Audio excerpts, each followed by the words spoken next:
This site is the most cancerous and revolting sector from the darkest part of the dark web.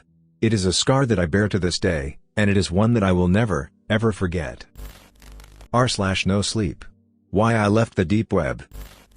If you enjoy the content, please like the video and subscribe to the channel, or why dog will steal all of your toilet paper. In order to give context to this post, let me explain who I am, and why the fuck I am bothering sharing this information. 22-year-old male, just finished my master's at university. I was about 12 when I was given permission to start using my dad's spare laptop, since his work gave him a new one every couple of years, and he thought I could use the experience of getting used to tech early on. When I got into high school, I got word from a group of stoners, why the fuck they were talking about it, hell if I know, that people were accessing restricted parts of the internet, which held everyone's information. I went ahead and did some more digging online, and found out about the dark web, what most of you know as the deep web, finding proxy sites, as well as hacks that you could use via command prompts to mask your IP address, and basically walk through a lot of locked doors. I spent the better part of my late teens doing this kind of stuff online, using a few online forums like Rad. Most of the time, to talk with people who were basically doing the same shit as me. I didn't have many friends offline, so yeah, online was the place for me, and I got pretty good at blending in. I had 3 aliases which I used, but only a close online friend of mine knew that they were all me.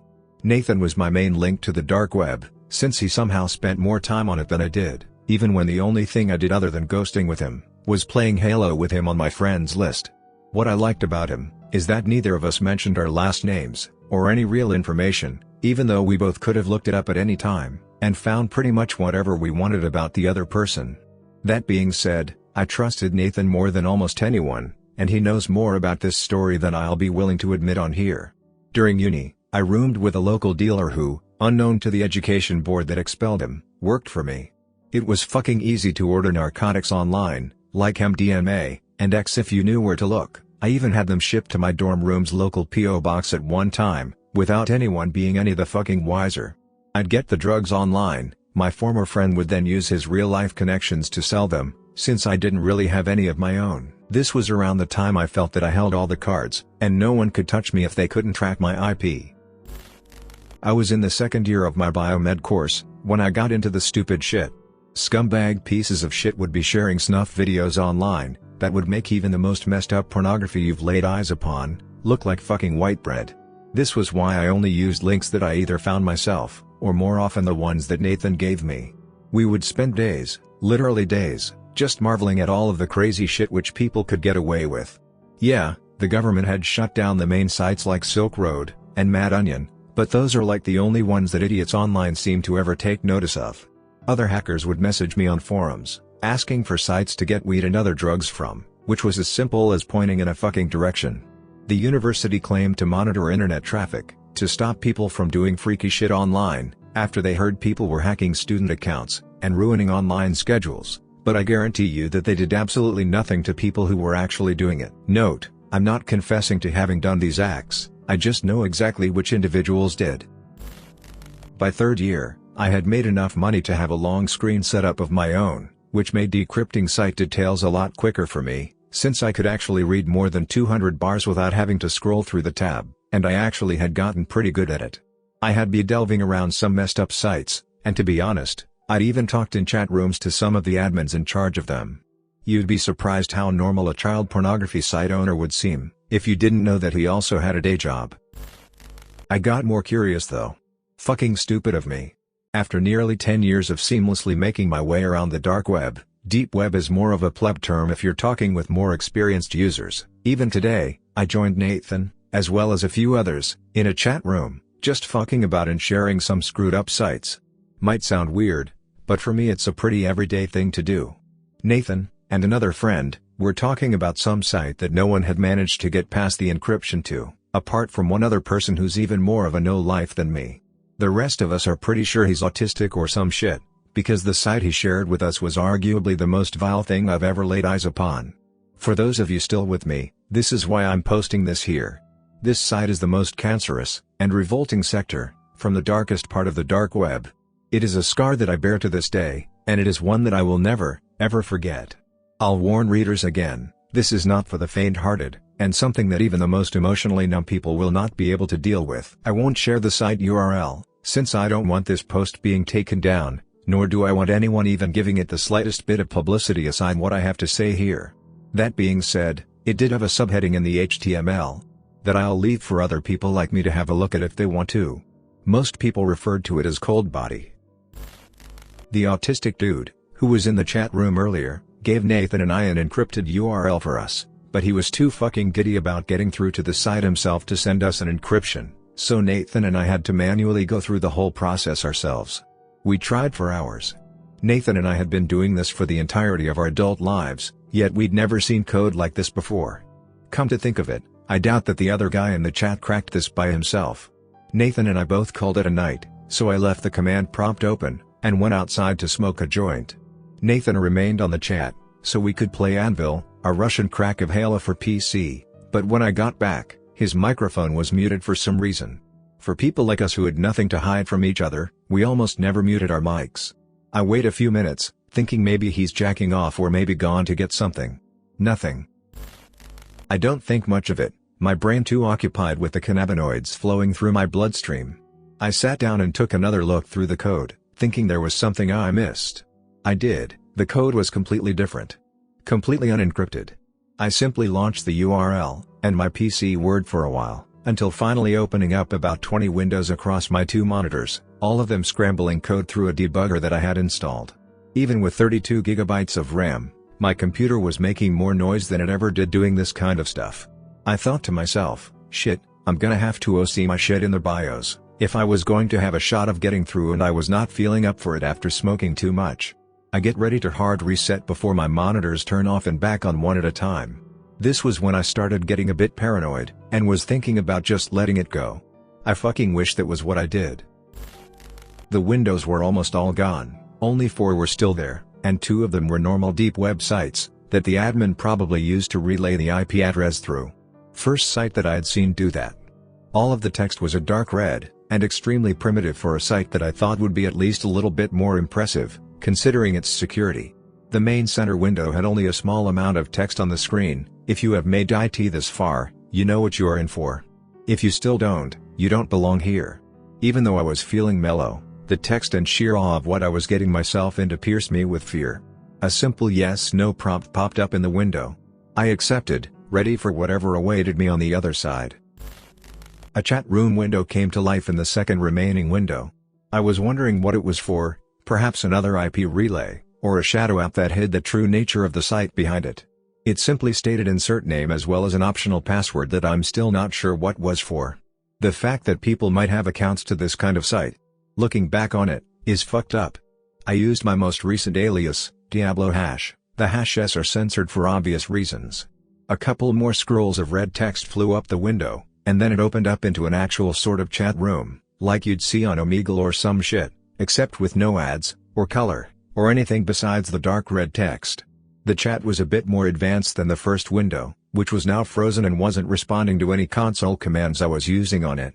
I have to say, the feeling of finding this site in the first place felt pretty awesome. I couldn't wait to tell Nathan. That was until the chat window popped up with names. One that I recognized was his, using one of his aliases as well. I'd say about 36 people were in the chat room, no names that I can remember. And even if I did, I wouldn't dare reveal them. Not after this. I tried calling Nathan on my phone, but he obviously wasn't picking up. We were so fucked. It was stupid of us to delve this deep, without even knowing what we got ourselves into. Users definitely had met before, as they immediately started posting messages to the window, as me and Nathan remained silent. As they were casually talking about stuff, I was starting to calm down a bit. Maybe this was just a stupid exclusive cult website, that talked about organizing deals or other dumb shit that I've found in the past. It all seemed so normal, so why all the obscurity? The first window, still blank and unresponsive, suddenly began loading up a video file of some sort. A snuff video, perhaps? It would make sense to hide one, but not this extensively, and the chat room didn't make much sense.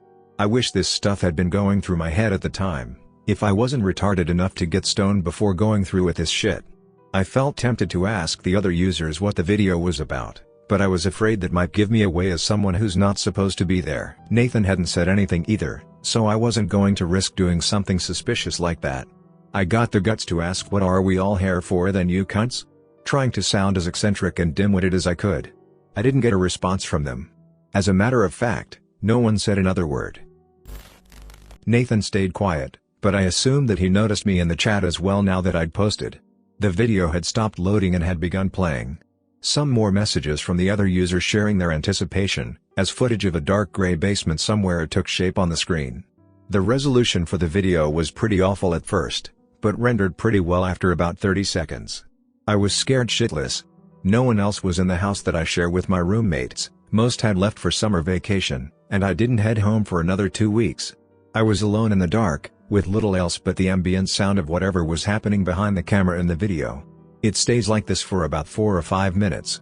I spent every second of it staring at the screen, waiting for something to happen. Finally, a dude steps onto the screen, holding up a whiteboard with foreign letters on it, as well as the words "Cold Buddy" underneath. The guy was fucking ominous to look at, pretty overweight and what only could be described as a motorbiker's beard. The man spoke. I had no idea what he was saying at first. He was speaking in Chinese, I think, but I don't really know. I'm not a fucking linguist. Luckily for Nathan and I, the man had another person beside him who spoke some broken English. "Hello users, welcome Cold Buddy Show," I think he said. I was honestly more interested than scared at this point. This video looked like it could be something worth showing to the others. That thought never crossed my mind again. The man with the broken English bursts into tears and sobs out of nowhere. He sobs in front of the camera, and jerks around in what I can only guess was desperation. The man holding the sign yells at the guy in Chinese, before another man enters the frame and puts a gun to his head. Before I could even realize it was a gun, the man fired. He didn't stop there, pressing the barrel of the gun against the dead man's temple. He fired again and again, each shot spraying blood, and what I guess were pieces of the man's skull all over the place. Okay, so a shock video, not much out of the ordinary here. That was when I stared at the chat window again. The users were talking about what they should do next. Users were all typing in different languages, but almost of the English ones that I read said, "Shoot him again." I realized then, that I wasn't watching some shock video, or stupid snuff film that the admins had hid behind a wall of proxies. This was a live stream. I was watching a live stream of people being murdered in front of me. We all were. I type into the chat, "You sick fucks, and what the fuck are you guys doing?" But the texts weren't responded to, because so many people were spamming the chat with foreign text that I couldn't read. Another person is brought out in front of the camera, this time already sobbing, and trying to break free of the ropes that had been bound around her ankles and wrists. She was bare naked and covered in bruises and cuts. I didn't do anything but wait for the inevitable. The man shot her in the head, and watched her body fall limp to the floor. People in the chat cheered and asked for more.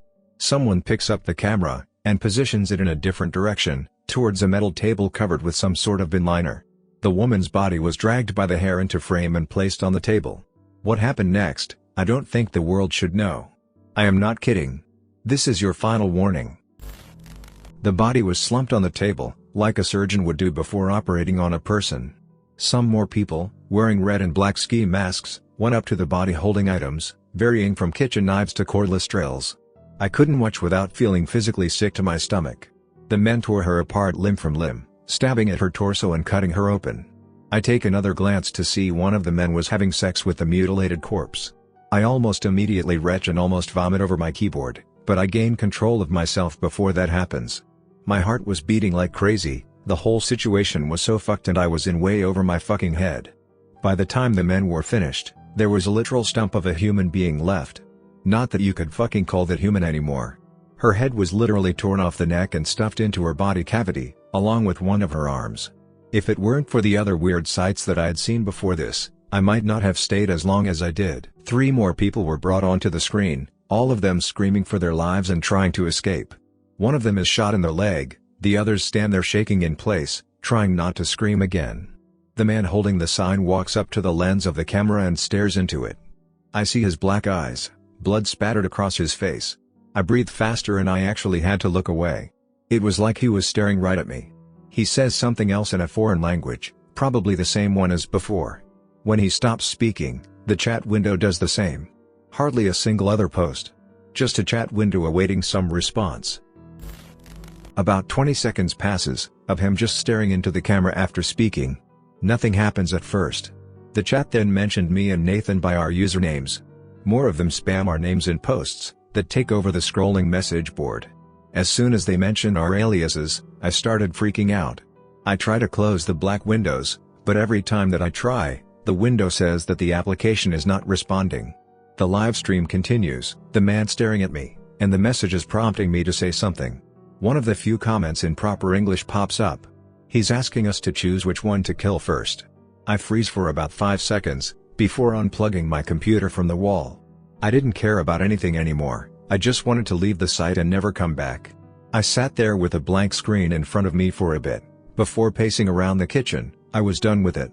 I didn't sleep at all, I was too traumatized to even think about resting after what I had seen. At the time of this happening, I was thinking about reporting the site to the police, but I of all people, know that they can't do anything to stop this. To think that more of these sites could exist, that more people are getting gunned down and mutilated for entertainment, it's something that I can't fucking think about, fuck. I spent 2 days talking to some close friends about this stuff, though I left out all the details, and just said I'd seen something disturbing online. They all know what I do in my free time, so they didn't think much of it, since I'd mentioned snuff films and messed up sites before. They didn't know what Nathan and I had seen. I mustered up the courage to turn on my PC again, and I was fucking relieved to see no sign of any viruses, and most of all, no black windows scattered on my desktop. I immediately go to check if Nathan had left me any messages on Rad. I had several messages from him, with a few files attached to the second. I was hoping to talk this whole ordeal through with him, but the files immediately caught my eye. The fucking attachments were pictures of me, stolen from my Facebook and email. Pictures of my old school, university, and even my friends here.